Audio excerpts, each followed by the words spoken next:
¿Qué tal amigos? ¿Cómo están? Bienvenidos nuevamente a una nueva sesión acá. Bueno, ya como es de costumbre, estamos acá con su servidor, Wilmer Mejía Carrión, que soy antropólogo, y el politólogo Marco Yacona. ¿Cómo estás, Marco? Buenas tardes, buenos días a todos. Estoy bien, estoy bien. Hoy día vamos a tratar de un tema bastante importante e interesante, que es el tema del welfare state y del manejo de la pobreza y de los efectos eh, secundarios, por ejemplo, de la economía que pueden golpear el social en general, ¿no?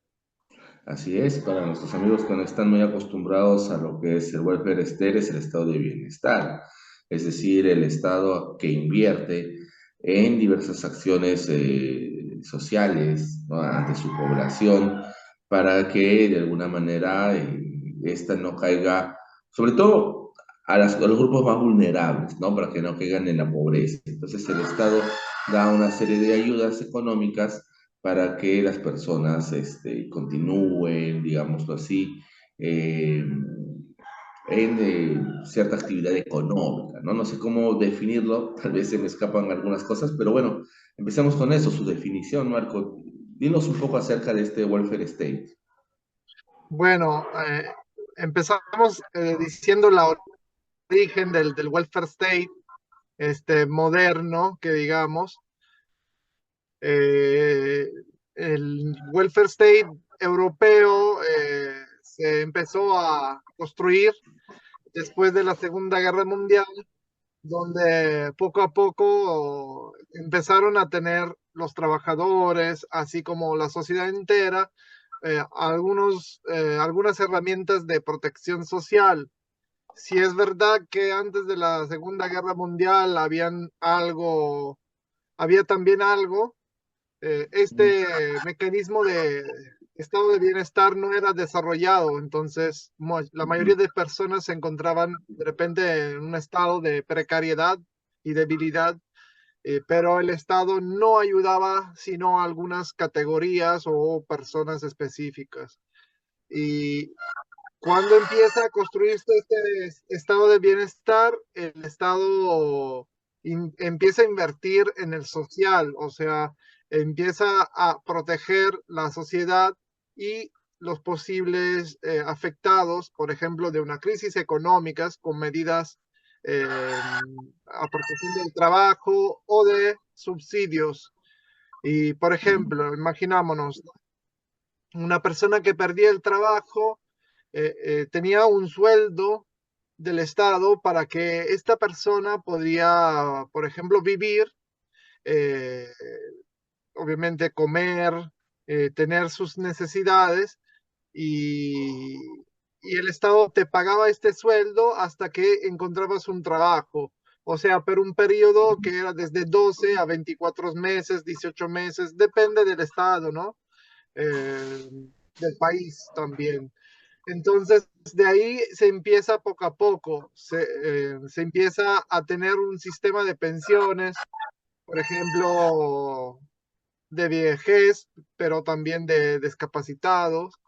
Y eh, en los años 70 se crea sobre todo lo que hoy día en Italia se conoce como Servicio Sanitario Nacional o Servicio Sanitario Nacional, donde todas las personas podían acceder a cualquier tipo de asistencia médica, incluido operación quirúrgicas, medicamentos y obviamente citas médicas. Y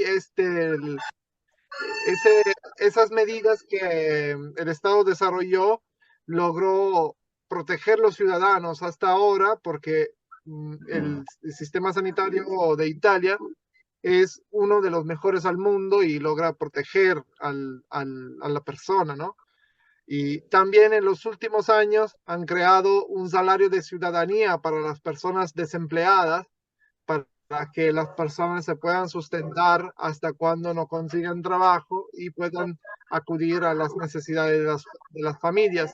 Entonces, el welfare state se convierte el estado de bienestar se convierte en un sistema de protección social a 360 grados, donde obviamente la gente encuentra como un paraguas contra las dificultades, ¿no? No sé si me hago entender. O sea, nadie, Sí. por ejemplo, hago una comparación y rápida. Por ejemplo, cuando hubo la pandemia de COVID, en Perú muchos hospitales se quedaron sin oxígeno, sin tener ningún recurso para el COVID, y en cambio en Italia, con un sistema de welfare state desarrollado, logró, por ejemplo, aguantar esa crisis y ofrecer gratuitamente a los ciudadanos esos servicios.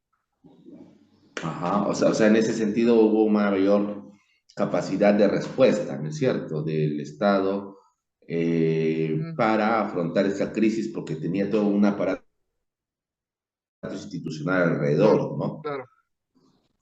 Había, Ahora, no, más bien me gustaría saber, Marco, disculpa que te interrumpa, ¿desde cuándo se da esto? Porque yo entiendo que durante el siglo XIX no hay welfare state, ¿no? Creo que esto es reciente, a partir de la Segunda Guerra Mundial y especialmente a partir de los años 60, o me equivoco. bueno, en Italia hay algunas medidas de welfare state que, digamos, antes del, de la Segunda Guerra Mundial, la primera medida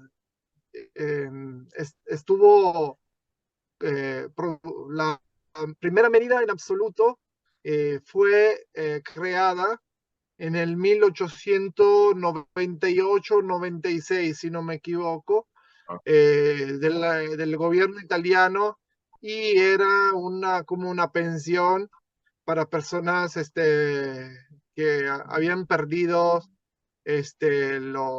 la capacidad laboral, si no me equivoco, y la habían perdido en el trabajo. Es una medida muy básica, pero ahí se empieza a eh, crear algo, ¿no? Crear algo. Pero lo que hoy día conocemos en Italia y en Europa en general se genera después de la Segunda Guerra Mundial, porque se entiende que desde las necesidades se crean fenómenos y problemas gigantes, y se arriesga de colapsar la sociedad un poco como había colapsado después por ejemplo, de la crisis económica del 29, del 1929, ¿no? El Black Friday, el Viernes Negro, ¿no? Que hizo colapsar todas las bolsas del mundo, haciendo después provocar la Segunda Guerra Mundial también, ¿no? Entonces, Ujú. por ejemplo, el malestar que ha crecido en Europa en aquellos años, después llevará a Hitler al poder y todos los regímenes autoritarios, ¿no? Entonces, podemos decir que hemos entendido que si no logramos cuidar la sociedad, la paz social, obviamente la sociedad se va a convertir en un caos total, y Ujú. la gente va a tener malestar que puede generar unas consecuencias a nivel social, económico, político y de todo tipo. Cosa que lastimosamente no se entiende en el Perú, ¿no? Porque No, no en es el Perú así. se cree que Te van a en decir el Perú se socialista. cree que el pobre es pobre. ¿Cómo? Te van a decir que eres socialista si quieres estado de bienestar, welfare state. Bueno, que me digan lo que sea, pero, o sea, yo hablo a nivel académico y profesional. O sea, una persona, ¿no? Que no tenga recursos, ¿no? Imaginamos una familia de personas que está expuestas a la falta de comida, a la falta de recursos de cualquier tipo. Esta familia va a tener problemas gigantes. ¿Por qué una familia de este tipo va a tener problemas gigantes?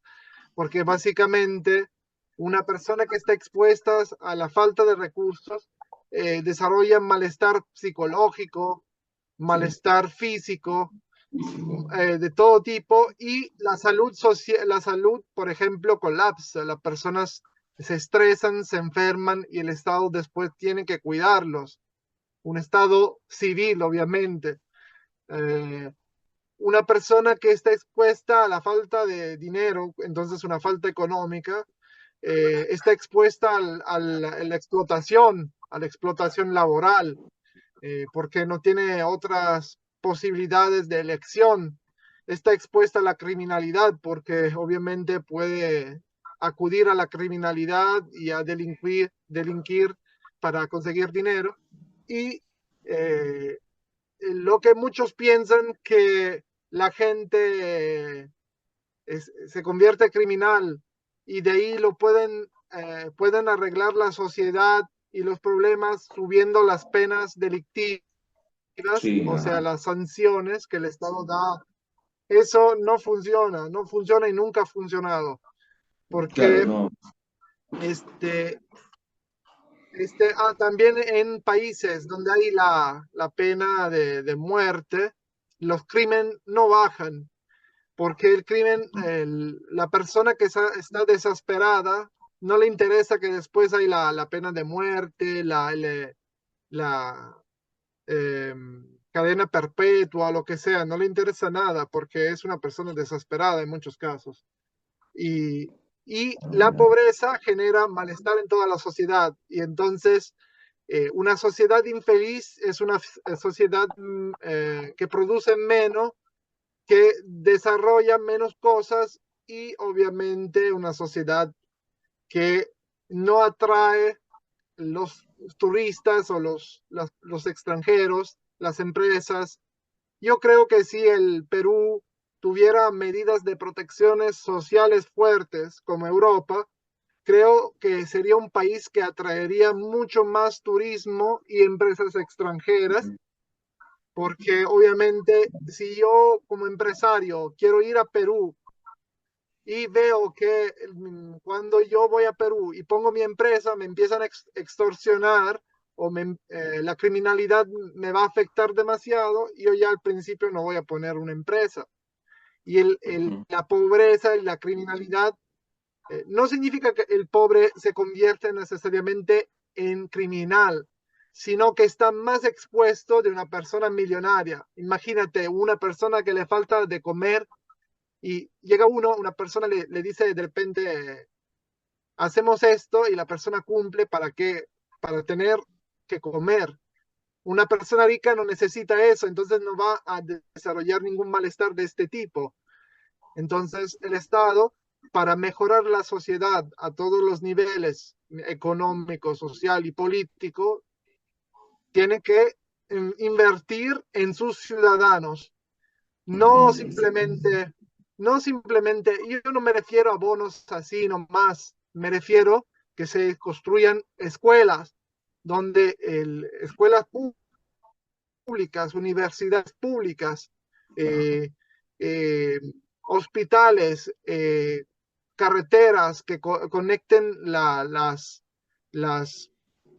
ciudades, y cuando sobre todo el ciudadano encuentra una dificultad como no sé, pierde el trabajo o por su culpa se queda, no sé, sin empleo o, por ejemplo, discapacitado, obviamente sin tener culpa, el Estado tiene que velar por sus ciudadanos, ¿no? Entonces, eso crearía más oportunidades y más estabilidad, ¿no? Efectivamente. Y como bien lo mencionabas, y disculpa que te haya cortado antes, era que acá la gente, no lo estás mencionando tú, tiene una idea muy acendrada de que el pobre es pobre porque quiere, ¿no? Y que si quieres ser rico, lo único que tienes que hacer es echarle ganas, pues, ¿no? O sea, puedes, de alguna manera afrontar la pobreza a partir a punta de voluntad y volverte rico, ¿no? Y esa es una idea muy, muy, muy fuerte en muchos sectores del país y sobre todo porque me parece a mí, ya usted lo vería, porque existe esta idea, pues uno no se conoce bien o no se entiende cómo funciona la cuestión del contexto social, ¿no? O sea, si tú vives en una familia en la sierra, por ejemplo, no tienes, tu escuela está a varias horas de camino y encima que tienes que ir hacia allá, tienes que luego regresar nuevamente a tu hogar y todos los días así, y encima es una escuela rural, por ejemplo, donde el profesor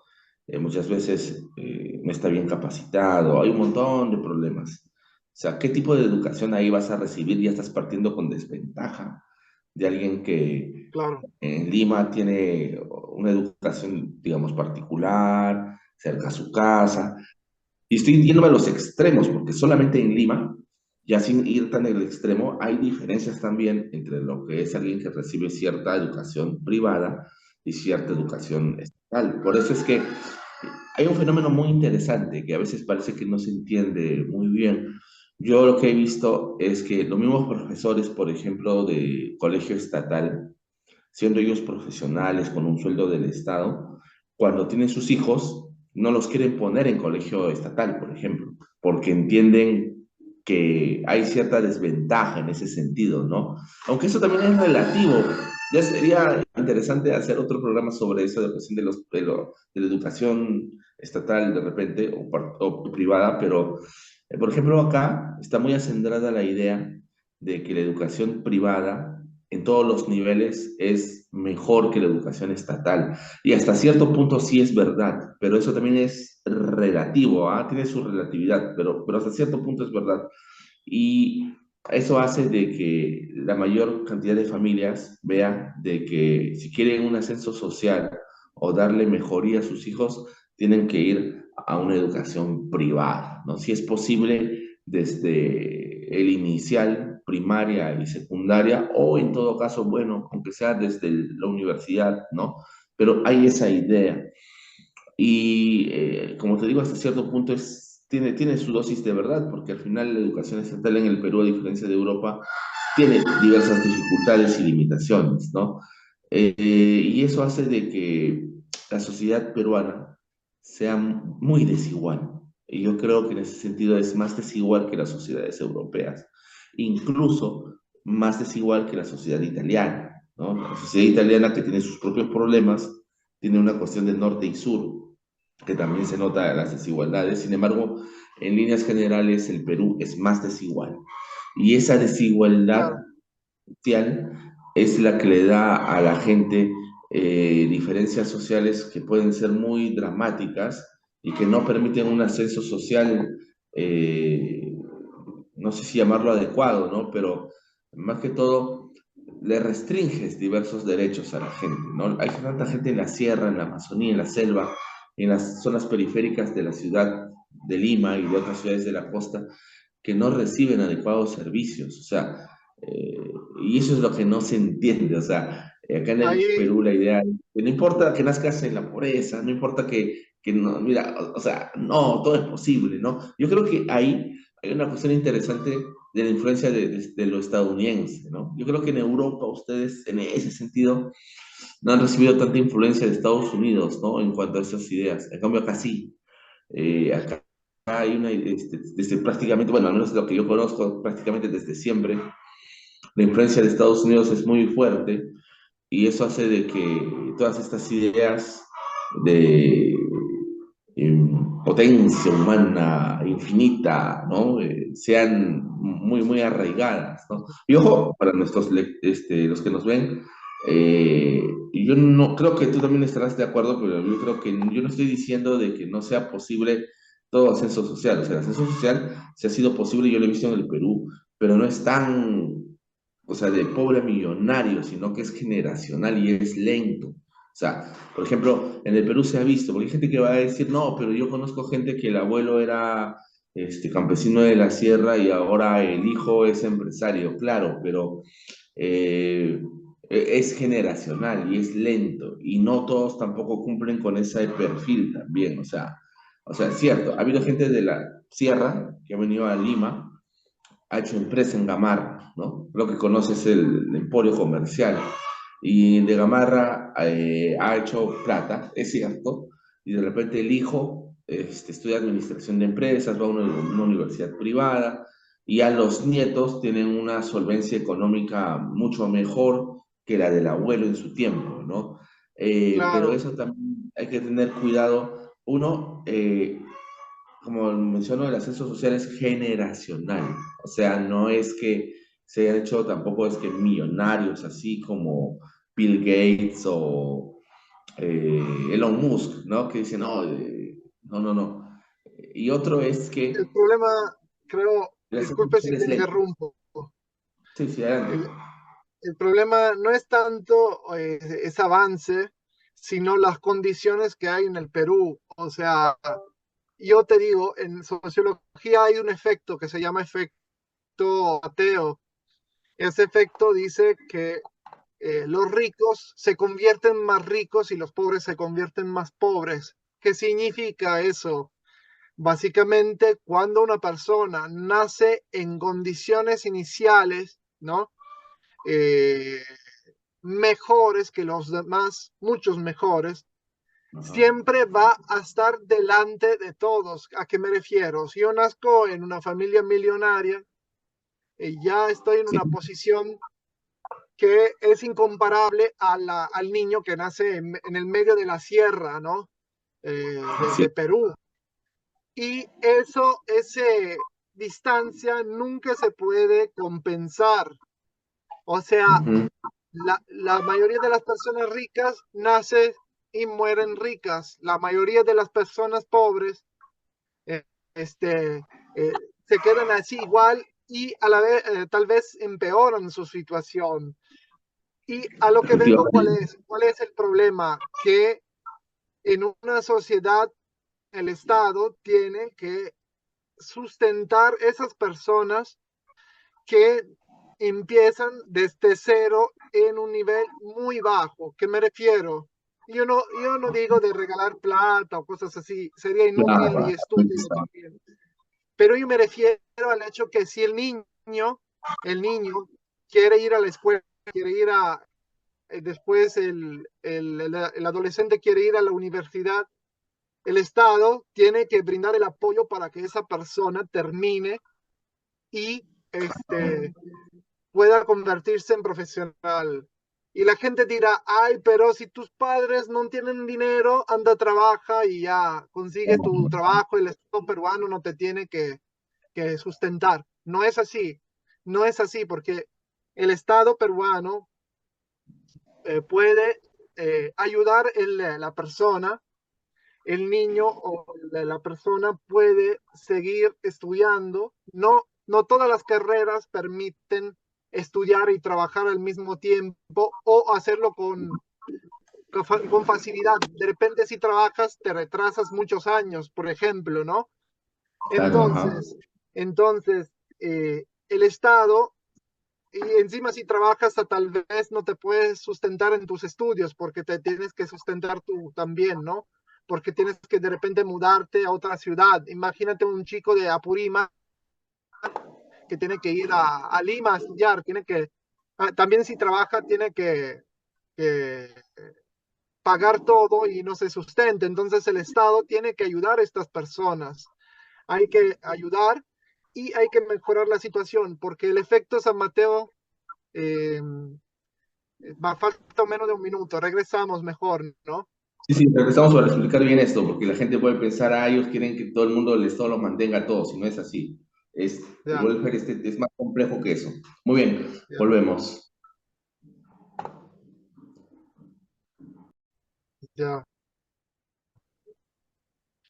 Bueno, estaba hablando un poco del efecto San Mateo, o sea, la persona que tiene más recursos cuando empieza su vida, si nace en una familia rica, obviamente se encontrará en situaciones siempre mejores que una persona que nace en un contexto pobre, desde una familia pobre, en una familia pobre, ¿y por qué eso no está bien en una sociedad? Porque hay desigualdades. ¿Y por qué las desigualdades son negativas por un país? Porque un país lleno de desigualdades es un país inestable a nivel Ujú. político, democrático, a nivel social. ¿Y por qué eso no es bueno? Porque obviamente crea un malestar tan fuerte que después puede convertir el país en como una bomba, ¿no? Porque imagínate, o un globo que riesga de reventarse y explotar. Por ejemplo, lo hemos visto desde diciembre hasta marzo, que la gente ha protestado.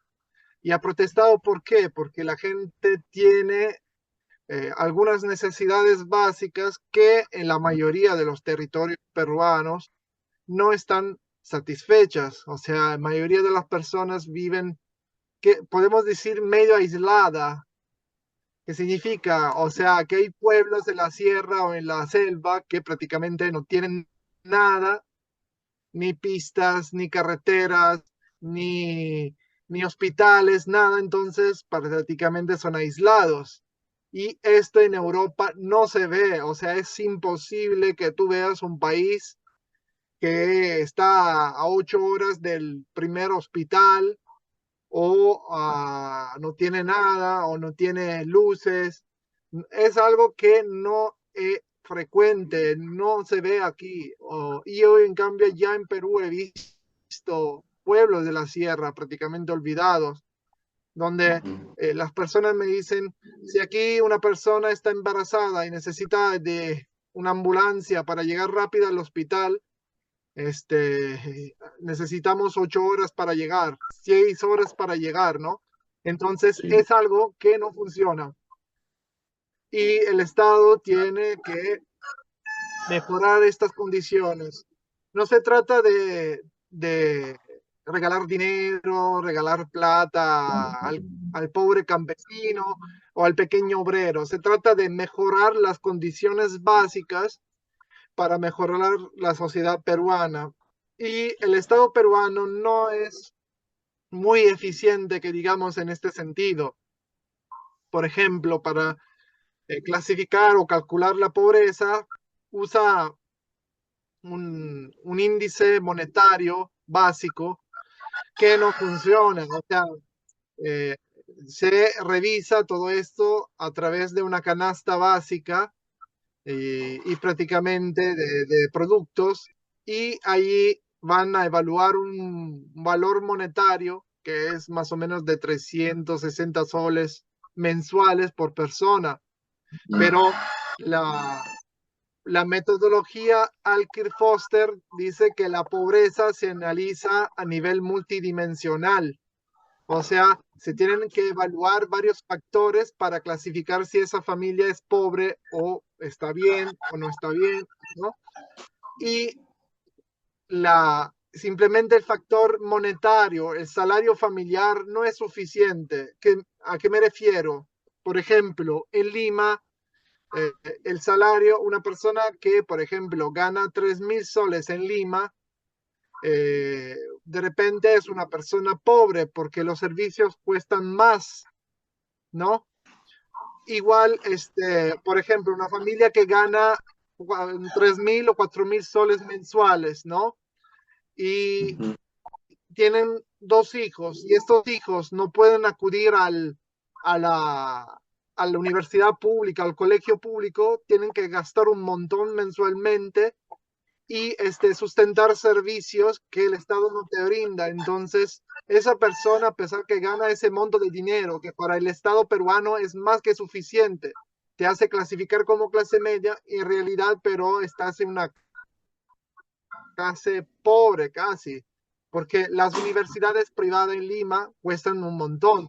Imagínate si el padre gana y la madre ganan, qué sé, 5.000 soles mensuales y tienen que poner los hijos a la universidad privada, ¿qué le queda? Nada prácticamente. O sea, le queda un sueldo casi mínimo, supongo, ¿no?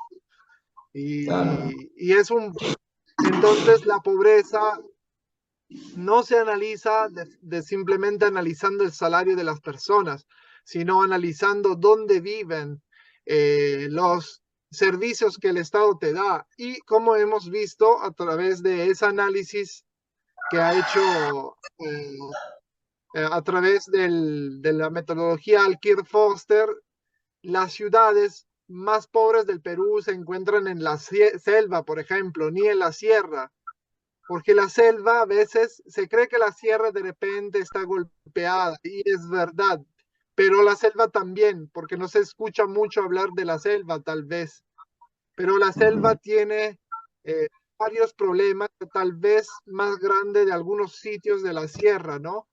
Entonces, es un problema y el Estado tiene que revisar mejor cómo analizar la pobreza y cómo mejorar de consecuencia las políticas públicas para luchar con eso, a través, por ejemplo, de medidas del estado de bienestar, ¿no? Efectivamente, lo que pasa creo que hay que hacer entender a las personas es que el estado de bienestar no es regalar plata a la gente y ya está, no, sino que en realidad alrededor de él lo que debería haber es una serie de programas sociales que se enfoquen en sacar a la gente de la pobreza. O sea, más allá de darle plata es atender las necesidades básicas de las personas y a partir de ahí estas mismas se conviertan en agentes de cambio, ¿no? O sea, ahí es la incidencia, no es que se vuelvan ociosas. Claro. ¿Qué ha pasado? Me parece a mí, también en Italia seguramente, pero en el caso peruano y latinoamericano, el gran problema es que los políticos han hecho y hacen, de hecho, mal uso de este tipo de programas sociales. Ya lo hemos visto, ¿no? Con lo que te enseñé en los videos, hemos visto también a nuestros amigos, amigas, estos alcaldes que se van y ponen un desayuno, ¿no? Desayunando con Burgos, como lo- y hasta programa social todavía lo ponen, ¿no? Y hay gente que cree que ese es el estado de bienestar, ¿no? Mira, pero mira, cómo gasta la plata del esto y es pero en realidad no tiene nada que ver con el estado de bienestar eso, ¿ah? El estado de bienestar es mucho más complejo que darle un desayuno a la gente, tiene que ver con entender sus necesidades, ver cómo resolverlas y ayudarle a la gente misma para que resuelva estas necesidades. Y para eso es necesaria una serie de subsidios, porque no hay otra. O sea, yo no veo que haya otra manera de hacerlos. Tienes que dar subsidios, al menos en un principio, mientras la gente tenga ciertas necesidades, ¿no? Y de ahí ya No ver. solo, disculpe si te interrumpo, no solo subsidios, sino crear las condiciones para que la persona pueda mejorar. Y en Perú eso Efectivamente. no hay. Por ejemplo, el chico pobre de Italia que no tiene ni un peso, ni un sol, ni un euro, ni un dólar, puede ir a la universidad y titularse. El chico peruano que vive en San Juan del Urigancho, que ni tiene 10 soles para comer, no se puede titular. Es casi imposible, porque la mayoría de los puestos de la universidad pública son ocupados y no hay bastantes eh, cupos, como se dice, ¿no? Para ingresar. Así Entonces, es. la mayoría de las personas están excluidas. En cambio, en el estado, o sea, en Europa en general, todas las personas, incluidas las más pobres, tienen la posibilidad de estudiar a cualquier nivel de la educación, universidad incluida. ¿Y por qué eso es importante? ¿Por qué es importante que el Estado permita a todos de estudiar? Porque entre personas que no tengan dinero hay personas geniales de repente y esas personas, si tú los dejas titular, pueden mejorar la situación del país, pueden sacar el país adelante y mejorarlos, hacerlo salir de la pobreza. Yo creo que el Perú tiene una un ventaje Ventaja, que la ventaja. una ventaja que los estados europeos ahorita mismo, sino algunos no tienen. Tienen un montón de jóvenes que tienen un gran potencial y la mayoría no puede sacar el país adelante porque no hay las condiciones para que ellos progresen, no necesariamente a nivel económico, sino educativo. Entonces, eso es importante porque muchos universitarios titulados, obviamente en universidades buenas o no en universidades que no sirven, como hay muchos lastimosamente, puede mejorar el país, puede desarrollar proyectos innovativos. Y yo he visto un montón de peruanos que tienen ideas geniales, ideas increíbles, interesantes. Veo cosas nuevas, es una sociedad dinámica pero igual se dejan las personas en la pobreza y se cree que ellos se pueden sacar de esa situación. No funciona así, no funciona así, no. Si es verdad que todos trabajando seríamos millonarios, ya creo que no hubiese habido en ninguna sociedad del mundo pobreza, ¿no? Porque no creo que una persona quiere estar en la pobreza. Nadie quiere ser pobre y estar en la pobreza, nadie. Entonces, Claro, el Estado peruano tiene que, obviamente, un subsidio sí, pero el subsidio solamente no sirve de nada. El subsidio sirve cuando hay una emergencia, hay una situación donde la persona no puede trabajar de inmediato y el Estado entonces usa ese su poder para lograr sacar a esta persona de la situación. Pero el Estado tiene que mejorar el tema de salud, de la educación. De salud, por ejemplo, por el hecho que si yo me enfermo, no tengo que gastar un montón de dinero para curarme bien y endeudarme, como ha pasado en la pandemia de COVID, donde las personas tuvieron que venderse los carros, hasta las casas se endeudaron para que eh, puedan pagar sus estadios en UCI, ¿no? En la unidad de cuidado intensivo. Y esto en Italia nunca ha pasado y nunca pasará, porque creo que la gente peleará por estos derechos, ¿no? claro, efectivamente. Lo que pasa es que acá también hay un mal uso que hacen los políticos de todo esto, porque si vamos a entrar en la cuestión de educación, por ejemplo, hay políticos que tienen universidades particulares y estas universidades particulares, ellos te van a decir, no, pero en nuestra universidad becamos a 200, así te lo dicen, ¿no? 200 familias pobres de bajos recursos cada mes, ¿no? Así estoy exagerando, ¿no? Pero más o menos así te lo pueden decir. Claro, pero lo que no te dicen es que eso lo hacen no porque son buena gente, sino lo que buscan justamente son 200 votos. O sea, yo le doy esto porque luego estas familias van a votar, ¿no? Y no solamente eso, sino buscan hacer proselitismo, porque hasta lo que yo sé, suponte que tú eres becado por esta universidad, luego también hay una cuestión de un cierto compromiso para estar en ciertas actividades y acciones políticas a favor del dueño de esa universidad. O sea, tiene su contraparte, ¿no? O sea, no es algo limpio y luego sales agradecido. Muy interesante, ¿no? Porque hay una cuestión de paternalismo. Luego sales agradecido con el dueño de la universidad, ¿no? Diciendo de que es... y ahí sí, disculpando un poco la comparación, es como un poco ya como el padrino, ¿no? O sea, el dueño de la universidad se convierte en una especie de bien benefactor que me tienen que besar la mano y porque yo les he dado esa educación, ¿no? O sea, hay gente que le conviene o de alguna manera está muy cómodo con este tipo de cosas porque le da votos, hace proselitismo, tiene, ¿cómo le puedo decir? Una serie de beneficios, ¿no? Y lo interesante es que pueden decir, somos los buenos, ¿eh? Nosotros danos, le damos a las familias pobres, le damos la oportunidad de estudiar. Pero yo he visto en el internet muchas veces los que defienden esto de que el pobre es porque quiere, es porque también son justamente ese tipo de perfil. Gente que ha estudiado en cierta universidad particular, no voy a decir nombre porque luego se ponen susceptibles, pero y dicen, no, yo era, mi papá carretillero, ¿no? Obrero, y mi mamá vendía sándwiches en la calle, y a mí gracias al doctor X, que me dieron una beca y pude hacer mi carrera, ¿no? Y ahora soy profesional.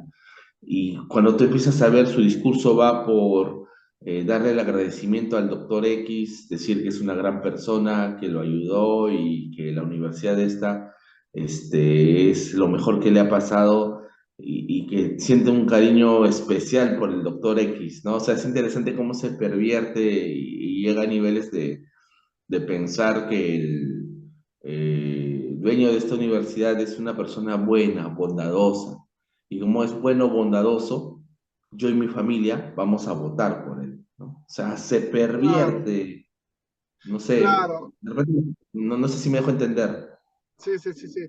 El problema es que cuando se privatizan cosas muy importantes como la educación y la salud, creo que se daña un país de forma casi irreversible por una razón, porque después se ven estos rubros con una lógica empresarial, con una lógica donde se prefiere sacar más provecho, más dinero, este, desde los ciudadanos. Y yo lastimosamente lo he visto acudiendo en el sistema de salud peruano, privado obviamente, y lo he visto, obviamente no haré ningún nombre de ninguna clínica, pero he visto Ujú. algunas clínicas que se querían aprovechar y cobrar más haciéndome hacer exámenes inútiles Sí, para, mientras iba ganando. para cobrar y ganar de mí, viendo que era extranjero, ¿no? Ujú. Y en cambio en Italia eso no pasaría por una razón. El hospital público generalmente, o sea, es todo, el Estado te ayuda, te apoya, tú puedes hacer tus exámenes de forma gratuita y si tienes un salario decente, tienes que pagar una pequeña cuota, pero es una cuota mínima, pero, o sea, si no tienes salario, el Estado te ayuda, te paga lo que necesitas y todo. Entonces el doctor ahí del hospital público no le interesa cobrarte más, no le interesa hacerte perder tiempo haciéndote exámenes inútiles para hacerte cobrar. Va directo al punto si es necesario y si logra hacerlo, ¿no?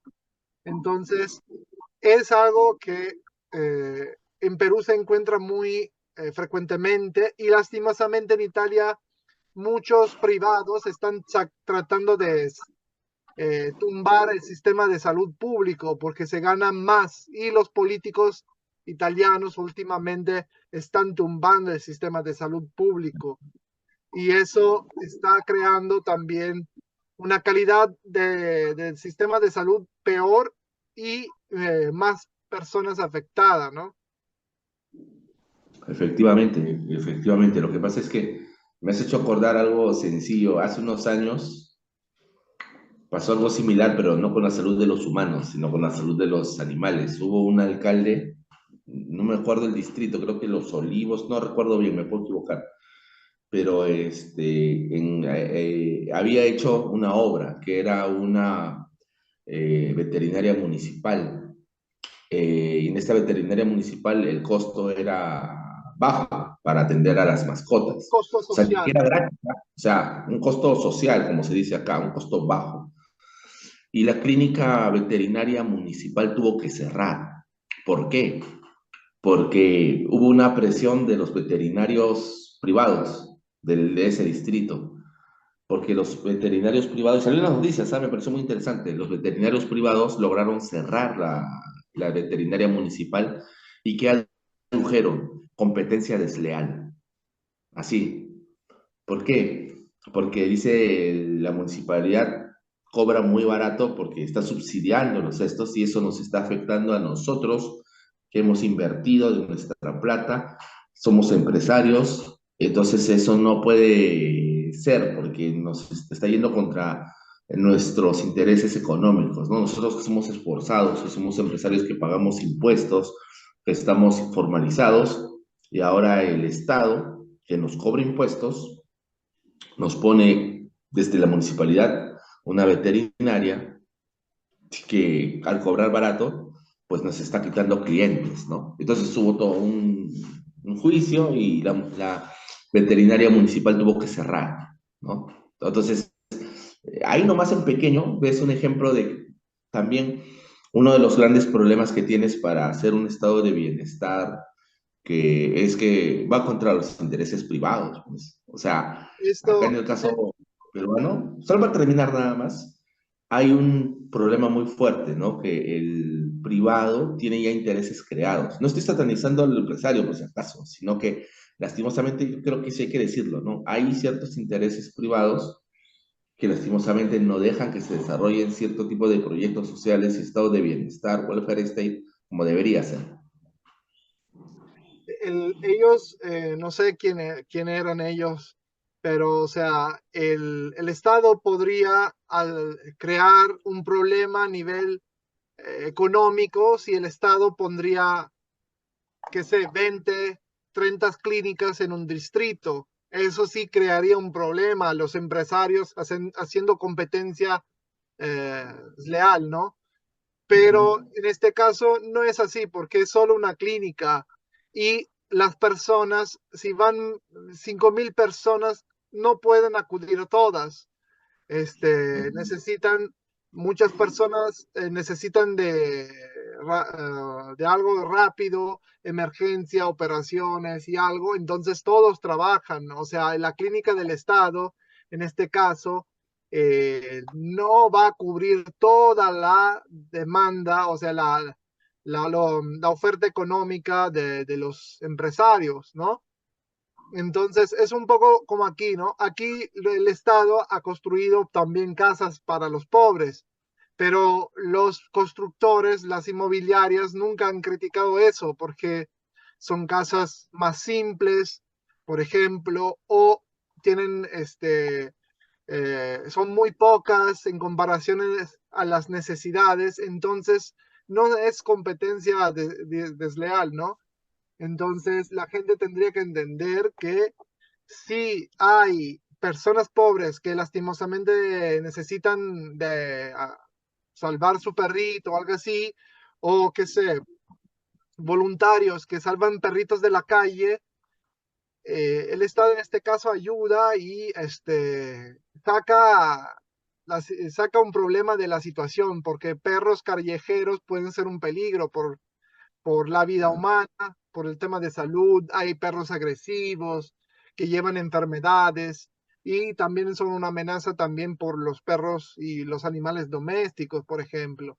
Entonces, si nosotros miramos la cuestión solo de un tema del gasto y de la inversión, la gente no entiende así porque tienen que evaluar los beneficios sociales, civiles de todo esto, porque repito, por ejemplo, una persona que tiene una casa y tiene una estabilidad debido a que el Estado sabe que el Estado, por ejemplo, si se enferma de forma grave, lo va a ayudar, la sociedad mejora, hay más tranquilidad, hay menos desesperación y mejora, hay un mayor progreso.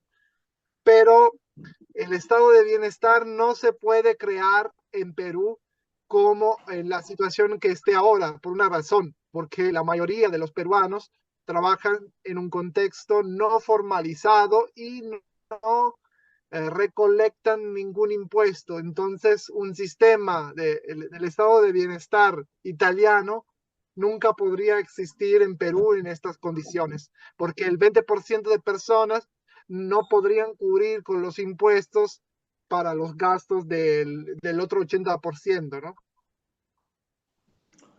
Efectivamente, es muy cierto. O sea, ahí hay un problema muy fuerte, ¿no? La informalidad al final también nos afecta como país.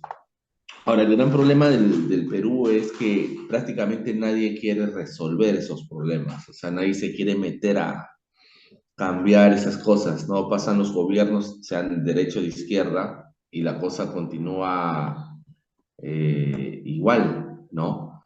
Y esa es una cuestión demasiado fuerte.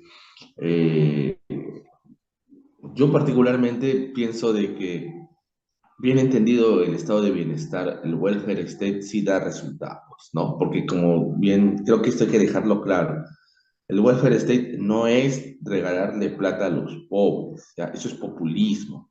Y eso lo ha hecho el Estado peruano, o mejor dicho, los políticos peruanos, usando la plata del Estado para sus intereses propios y privados, políticos. Lo que estamos hablando acá es de mejorar la calidad de vida de la gente. Es cierto, en un principio tiene que haber subsidios, pero no tiene que quedarse solamente ahí, tiene que haber programas sociales, tiene que haber mejoras en todo sentido del desarrollo humano, ¿no? Si hay una población donde carecen, no sé, o suponte de pistas y veredas o de transporte, bueno, el Estado tiene que brindar también las facilidades para que se desarrolle un tipo de transporte o al menos haya las vías de comunicación adecuadas, ¿no? O sea, son varias cosas en realidad ahí que deberían funcionar o deberían hacerse de manera eh, total, o sea, no solamente ver dinero y punto, ¿no? Justo estaba buscando lo que te decía de esta veterinaria, estaba encontrando algo, ¿no? Que era en San Borja, esto pasó el 2017, ¿es? A ver, no sé si lo voy a compartir, que me pareció Ahora, interesante. ahora han abierto otra veterinaria recién desde un mes en otro distrito. Ojalá que no la cierren con la misma razón. Ojalá, ojalá. Eh, espera un ratito, vamos a ver acá. Mira, y todavía al de copy se fueron algo, vamos a ver esto.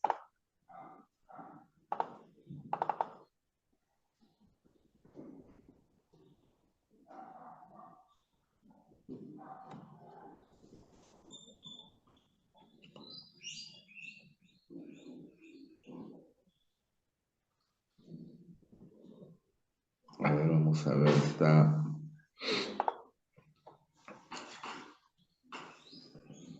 Y algo pequeño, ¿ah? Que es, que es, digamos, inclusive, no sé cómo decirlo, ¿no? Es una simple veterinaria municipal, o sea, no es que está dando gratis tampoco las cosas, sino que es un precio social, ahí está, ¿no? La Comisión de Fiscalización de la Competencia Desleal, mira, de la competencia desleal del Instituto Nacional de Defensa de la Competencia y la Protección de Propiedad Intelectual, INDECOPI, dice que, que se quiere cerrar y multar la veterinaria municipal de la Municipalidad de San Borja, ¿no? En San Borja, ¿eh? Que no era en Los Olivos, ¿ves? No era, ahí está. Dice,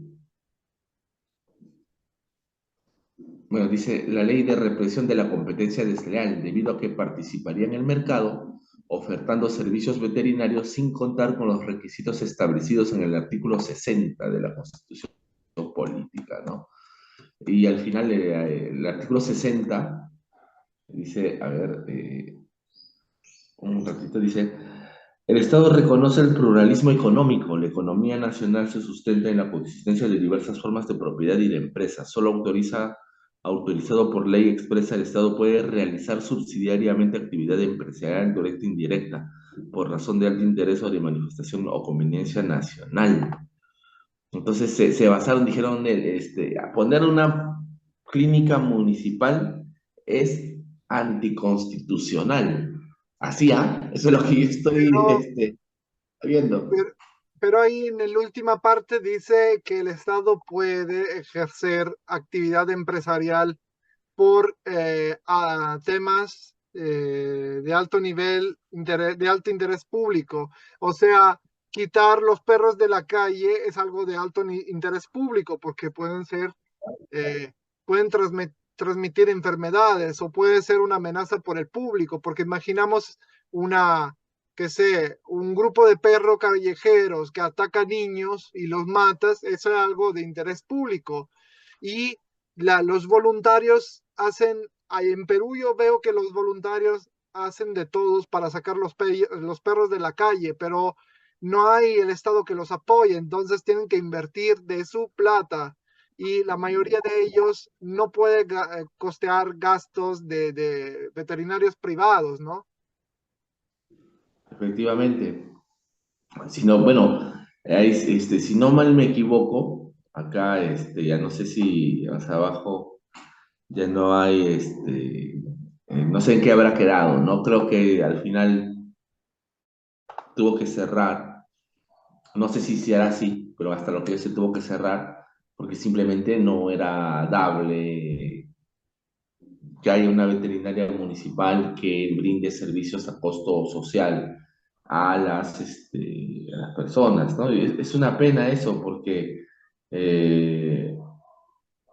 ves acá hay gente que está comentando. Claro, la gente obviamente, Mira, así es, mira, y un Discanseco que me parece interesante, mira cómo comenta, y Discanseco es una familia de plata, ¿ah? Mira, imagínense que alguno de ustedes es un profesional que luego de gran esfuerzo logra titularse y abre una oficina, tienda, despacho, consultorio para salir adelante. Para ello invierte sus ahorros y los de la familia. Poco después, la municipalidad de su distrito abre una oficina de asesoría legal, una tienda de abarrotes, un despacho contable y un consultorio dental. Ustedes se quedarían sin trabajo o la pasarían mal. Mira cómo te trabaja, te das cuenta, ¿no? Y esta persona que comenta Luis Descanseco Núñez, los Descansecos son una familia de plata, ¿ah? Que inclusive tiene miembros que han sido políticos en el Estado peruano, pero bueno, ese es su pensar. Dice que el Estado peruano no puede competir, te malogra el negocio, pero bueno, así son las cosas. bueno, es su opinión, y los jueces o el INDECOPI habrá elegido eh, las decisiones que ellos han pensado correctas.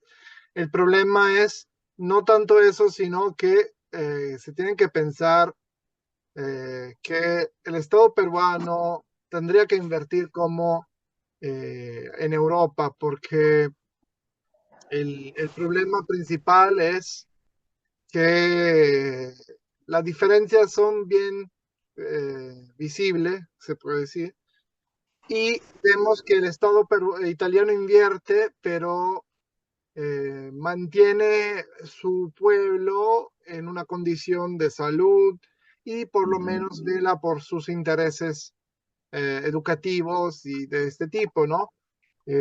Pero, te repito, no es algo de regalar a nadie a nada, ¿no? O sea, no estamos regalando, o hay una forma de decir que se tienen que enseñar a sembrar el arroz y no simplemente regalarle el arroz. Pero si esa persona para aprender a sembrar el arroz necesita plata y no tiene, el Estado tiene que velar para también ayudarlo un poco, ¿no? Y si tú ves la mayoría de los países con el más alto nivel de felicidad en el mundo, son los países que tienen un estado de bienestar, el welfare state más desarrollado. Ujú. Efectivamente. Es un tema complejo que vale la pena, tendría varias capas que tratar, porque en realidad es un debate, ¿no? Porque va a haber gente siempre que va a estar en desacuerdo, sobre todo acá en el Perú, va a decir, no, y justo estaba leyendo que justo esta persona que te menciono decía, el Estado debería invertir más en pistas, en seguridad, no meterse a hacer negocio, ¿no? O sea, es una problemática que hay gente que no está de acuerdo, pues no, dice el Estado no debe meterse en eso y punto. Bueno, ya se nos acaba el tiempo. Ha sido un gusto, como siempre, estimado Marco, conversar contigo sobre estos temas. Bueno, tiene sus diferentes miradas y puntos de vista, ¿no? Y yo creo que en el caso peruano siempre va a haber gente que esté en desacuerdo con el estado de bienestar así. O sea, lastimosamente, la forma como lo conciben y las consecuencias que tiene el estado de bienestar para algunas personas es que es un estado subsidiador que genera pobreza, así dicen, ¿ah? Y que no contribuye al desarrollo del país. Bueno, ya Bueno, es una realidad que, bueno, no nos lleva a algo bueno en realidad.